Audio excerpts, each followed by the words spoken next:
Sai Ram, Chapter 50, Preliminary. Victory to unto Sai, who is a mainstay of Bhaktas, who is our Sadguru, who expounded the meaning of Gita, who gave us all power. The sandalwood trees grow on the Himalayas mountains by word of heat. The clouds pours their rainwater and thereby cool and refresh all the people. The flowers blossoms in the springs and enables us to worship God. So the stories of Sai Baba on forth in order to give comfort to our readers, both those who tell and those who listen. The stories of Sai Baba. Kaka Sahib Dikshit. Mr. Hari Sitaram alias Kaka Sahib Dikshit was born on 1864 AD in a Vadadnagara, Brahmin family. His primary education was done at Khandwa, the secondary education at Nagpur. He came to Mumbai on a higher education and studied first in the Wilson College and then in the Amperston College. After graduation in 1883 AD, he passed in LLB at the government examination and started the business of its own. Before 1909 AD, Sai Baba was not familiar to Kaka Sahib, but after that he soon became his first great devotee. While he was staying at Lonavala, he happened to see his old friend Nana Sahib Charodkar. Both spent some time in talking about the many things. Kaka Sahib described to him how when he was boarding in train in London, he met with an accident in which his foot slipped and he was injured. Hundreds of remedies gave him no relief. Nana Sahib then told him that if he wished to get rid of the pain of his legs, he should go to Sadguru Sai Baba. He also gave him all the particulars of Sai Baba and mentioned to him about Sai Baba Dixam. I brought to me many men after so far off even across the even seven seas, like a sparrow with the strings fit unto his feet. He also made it clear that to him that if he is to be not Baba's man, he could not be attracted to him and given a darshan. Kaka Sahib was pleased to hear all this, and he said to Nana Sahib that he could go to Baba, see him and pray him.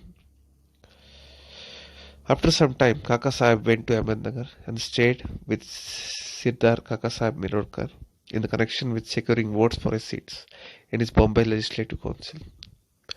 Mr. Bala Sahib Mirorkar, son of Kaka Sahib Mirorkar, who were a minister of Kopargaon, also came at the same time to the Ahmednagar in connection with his horse exhibition there. After the election business was over, Kaka Sahib Dikshit wanted to go to Shirdi, and both the Americans, father and son, were also thinking in their home about a fit and the proper person as a guide with whom he should be sent there. Their Sai Baba was arranging things for his reception. Shama got a telegram from his father-in-law at Ahmednagar, stating that his wife was seriously ill and that he should come to see her with his wife. Shama, with Baba's permission, went there and saw his mother-in-law and found them improving and better. Nana Sahib and Appa Sahib happened to see Shama on the way to the exhibition. Dikshit they went to take to Shirdi along with him. Kaka Sahib Dikshit and Mirerkar were also informed to Shama's arrival. In the evening, Shama came to Mirerkar's, who introduced to the Kaka Sahib. They arranged that Shama could leave for a Kopargaon with Kaka Sahib by 10 o'clock train. After this was settled, a serious thing happened. Bala Sahib Mirerkar threw aside the will and covering the Baba's big patriot and showed the same to the Kaka Sahib. He was surprised to see that he who he was going to meet at Shirdi was already there in the form of his patriot to greet him at his juncture. He was much moved and made his protrusion before the patriot. The patriot belongs to Megha, the glass over it and broken and sent to Mirkas for repair.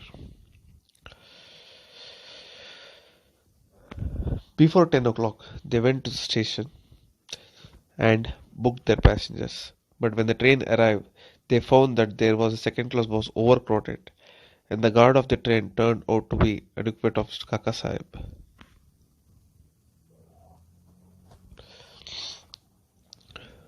Thus they travelled comfortably and lightly at the Koparko.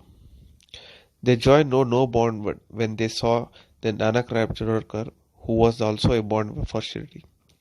Kaka Sahib and Nana Sahib embraced each other, and then after bathing in the scary Godavari river, they started for Shirdi. After coming there and getting Baba's darshan, Kaka Sahib's mind was melted. His eyes were full of tears, and he was overflowed with joy. Baba said to him that he also was waiting for him, and had sent Shama ahead to receive him. Kaka Sahib then passed many happy years in Baba's company. He built a vade in Shirdi, which was made of his own and more or less permanent home. The experience he got from Baba's was manifold. That is, it was not possible to relate them all there. The reader also advised to read a special Kaka Sahib Dikshit number of Sri Sai Leela magazine, volume 12, number 6 to 9. Baba had comforted Hai by saying that in the end he will take him to the air coach. This came out true on the 5th of July 1926 AD. He was travelling in the train with Hemat Pant and talking about the Sai Baba. He seemed deeply engrossed in Sai Baba's. All of a sudden, he threw out his neck, Hemat Pant's shoulders, and breathed his last on his trace of pain were uneasy. Sri Tombe Swami. We came to the next story, which shows how saints love each other with fraternal affections. Once, Sri Vasudevananda Saraswati, known as Sri Tombe Swami, were going and crossed bridge Rajmahendri, that is Andhra country, on the bank of river Godavari. He was a devout, Jnani, orthodox yogi bhakt of a god's Dattadya. On Mr. Padekar Rao pleasure of Nanded went to see him with his some friends. While they were talking with him, the names of Shirdi Sai Baba casually mentioned. Hearing Baba's name, the Swami bowed from his hands and, taking a coconut given to Pandolitkar Rao, and said to him, "Offer this to my brother Sai with his param, and requested him not to forget me, but ever love me." He also added that the Swamis do not gradually bow to each other, but in the case of exemption had to be made, Mr. Padekar Rao consented to take the fruits and his message to Baba. The Swami was right in the calling Baba a brother, for I maintained on the Agnihotri day and night. In his orthodox fashion, Baba too kept his Agnihotri Dhuni even burning in the masjid. After 1 month, Padekar Rao left other left from the Shirdi with his coconut and reached Manmad. And they felt thirsty. They went to the rituals for drinking water, as water should not be drunk on an empty stomach. They took some of the refreshment the Chavda tested in order to soften it. Someone suggested and broke the coconut and mixed in a script in it. Unfortunately, the fruits turned into the same. The coconut and was very sorry to learn it was broken and utilized. Fearing and trembling, he came to Shirdi and saw Sai Baba. Baba were already receiving evangelist message regarding the coconut from the Tongebra Swami and himself, and asked Padekar Rao first to give his things sent by her brother.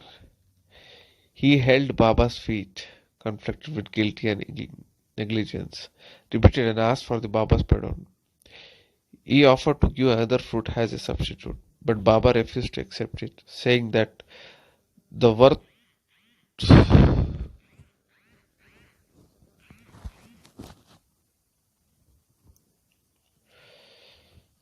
he offered to give another fruit as a substitute. The Babas refused to accept it, saying that the worth of the fruit is far many times more an ordinary one, and it could not be replaced by another. Now you need to worry yourself and any more about the matter. It was on account of my wish that the coconut was entrusted to you, and ultimately broken on the way. Why should you take the responsibility of an action of you? Do not entertain the sense of doership in the doing good, as well as the bad deeds. Be entirely priceless and egoless in the things, and does your principle. Repeat. What a beautiful spiritual instruction Baba gave. Balram Damodar. Mr. Balram Damodar belongs to a Pathan Prabhu community thus of Santa Cruz, Mumbai. He was an advocate of the Mumbai High Court and sometimes the principal of Government Law College, Mumbai. The whole Damodar family was pious and religious. Mr. Balram served his community and published an account of it, and he turned to the spiritual and religious matters. He studied carefully Gita and his community Janedar and other philological and methodological works. He was a devotee of Vithoba of Pandharpur. He came in contact with Sai Baba in 1912 AD, 6 months previous. His brother Babuji and Maman Rao came to Shirdi and took Baba's darshan. They returned home and mentioned their sweet experience to Balram and then other members. Then they were all decided to see Sai Baba before they came to Shirdi. Baba declared openly that today many of our Darbar people are coming.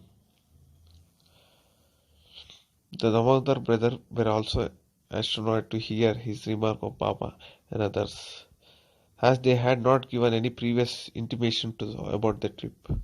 All the other people prostrated themselves for Baba and sat talking to him. Baba said to them, "There are many Dharma people to whom I referred before and said to the Damodar brother, we were educated with each other for the last 60 generations. All the brothers were meek and modest. They stood with the joining hands staring at Baba's feet. All the emotions such as tears, croaking, etc. moved them, and they were all happy.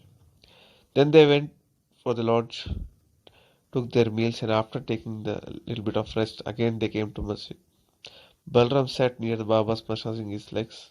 Baba, who was smoking a chillum, advanced it towards him and beckoned him to smoke it. Balram was not accomplished to smoke. Still he accepted the pipe, smoked it with great difficulty. He returned his ritualism with the bow. This was the most auspicious moment of Balram. He was suffering from asthma for past 6 years.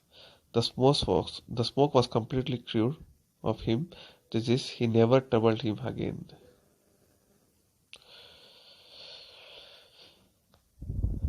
Some 6 years later, on a particular day, he got an attack of asthma. He was previous till the time of Baba took his Mahasamadhi. The day of his visit, it was a Thursday, and the Damodar brothers had the good fortune of witnessing the Chowdi. Balram saw a lichor of Panduranga on Baba's face, and next morning at the Kakadarti time, the same phenomena occurred. Mr. Balram Damodar wrote in Marathi the life of the Maharashtra Saint Tukaram, but he did not survive to see in publication. It was published later on by his brother in 1928. In the short note of Balram's life gave him beginning of the book. The above account of a Balram visit to be fully incorporated within. Bow to Sri Sai, peace to all. Sai Ram.